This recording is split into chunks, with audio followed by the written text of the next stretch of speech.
Semangat pagi teacher, semangat pagi teman-teman. Perkenalkan, nama saya Yohanes Naldi.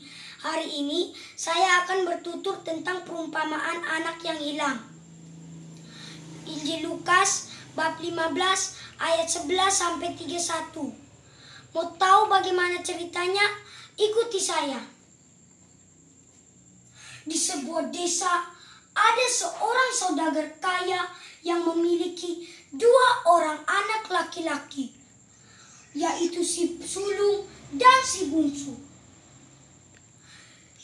Saudagar kaya tersebut memiliki lahan perkebunan dan pertanian yang sangat luas. Ia memiliki banyak orang upahannya. Pada suatu hari, si bungsu pergi dan menghampiri ayahnya dan berkata, "Ayah, bisakah engkau memberikan sedikit hartamu yang menjadi hakku?" Sang ayah terdiam sejenak dan berkata, "Baiklah, nak." Si bungsu sangat senang karena apa yang dia inginkan telah ia dapatkan. Berbulan-bulan kemudian, si bungsu nekat ingin meninggalkan desanya. Ia pun menjual semua hartanya dan pergi meninggalkan desa. Ia pun pergi ke negeri yang jauh. Sesampainya di negeri itu, dia pun hanya berfoya-foya, berpesta pura, berjudi, dan melakukan maksiat jahat lainnya. Tidak terasa 2 tahun telah berlalu. Negeri tersebut dilanda oleh wabah kelaparan. Si bungsu yang kebingungan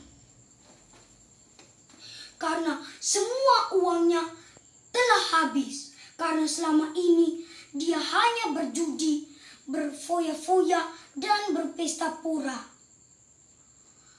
Setiap hari ia merasa lapar dan dahaga. Akhirnya ia menemui salah satu majikan dan meminta pekerjaan.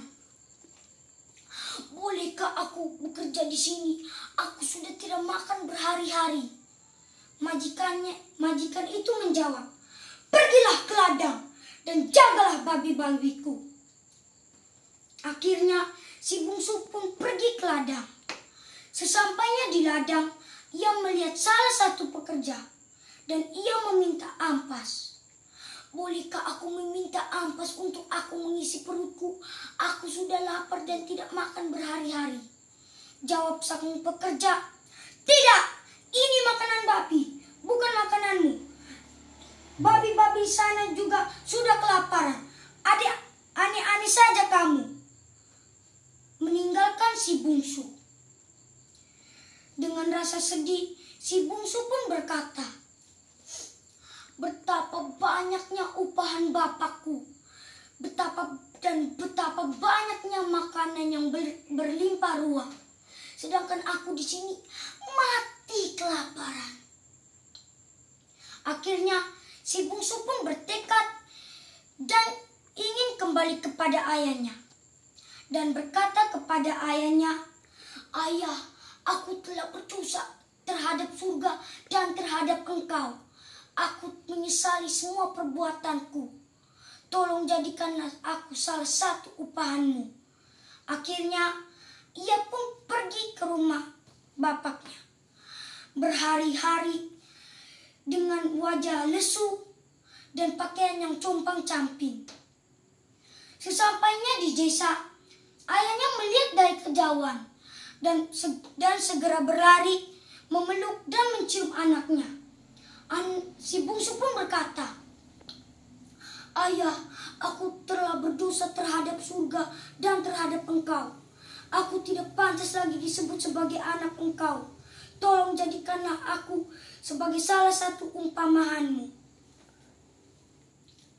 Akhirnya bapaknya pun berkata, "Nak, bangun." Lalu menyuruh hamba-hambanya, "Bawakanlah baju terbaik dan pakaikanlah cincin di jarinya, pakaikanlah sepatu di kakinya. sembelilah lembu tambun itu. Nyanyikan seruling, bunyikan musik, beserta tarian. Ayo kita sama-sama merayakan karena anakku yang telah mati telah hidup kembali. Mari kita rayakan bersama-sama. Si sulung pun datang. Dari kejauhan ia mendengar suara seruling, musik, beserta tarian. Akhirnya ia menghampiri salah satu hamba. Apa maksud semua ini?